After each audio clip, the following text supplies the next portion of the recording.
Hello students, welcome back. I hope by now you should be familiar with the 7 laws of logarithm, as I will be recalling them as we start solving this past question. In today's class, I will be solving a past question from SSC June 1994 under logarithm.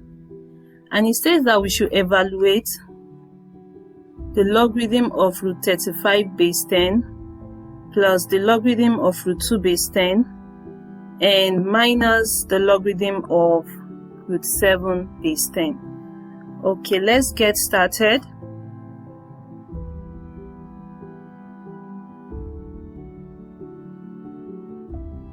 Answer.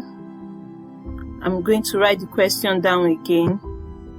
Logarithm of 35, that's root 35 base 10 plus the logarithm of root 2 base 10 minus the logarithm of root 7 base 10.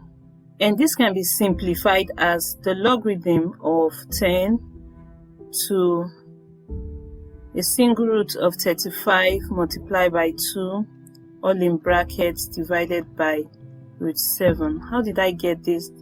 This is just a one step backward using the product rule, and one step backward using the division or quotient rule. That's how I got the multiplication and also the division. Okay, let's continue. This can be simplified further as the logarithm of root 70 divided by root 7 base 10, and I can change this to my fraction as root 70 divided by root 7, and I can break this down also to 7 multiplied by 10, a single root, over root 7. So that's the next step. You think of how you can break 70 down so that root 7 can cancel out. So I can also simplify this further according to sword to root 7 multiplied by root 10 over root 7 base 10. Please always remember to write your base. Okay, so from here, root 7 can cancel out root 7 and we'll be left with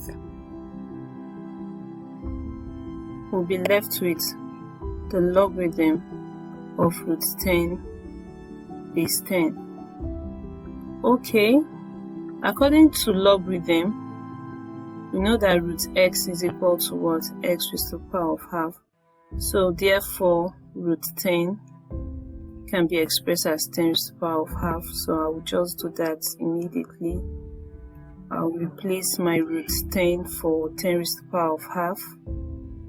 10 raised to the power of half. And also recall that your log of exponential states that if you have a log number b base b to a number k, this will give us what? K log b base b, and therefore I can also express log 10 base 10 to half as what? Half log 10 base 10. So that's what I'm going to do right now. I'm going to equate this to what? Half log 10, or let me write a big 10, then we'll write our base 10 as small 10. Okay, alright, so from here is the log of exponents. Further explanation, recall also that log 10 base 10 is going to give us 1 according to our identity law that says that log b base b is what? 1. So anywhere you see log 10 base 10, just substitute 1, and that's what I'm going to do right now. I'm going to substitute my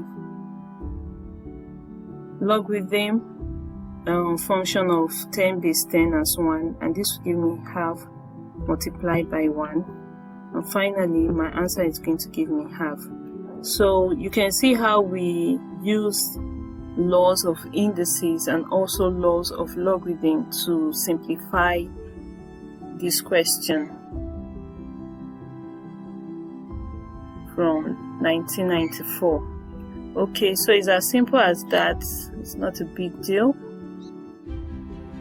Okay, here is a hint for you, and it's just a reminder that in logarithm, knowing all its laws can help you comfortably solve any question. Please keep going through your laws so that as you solve questions, you know how to apply them when you are faced with any question.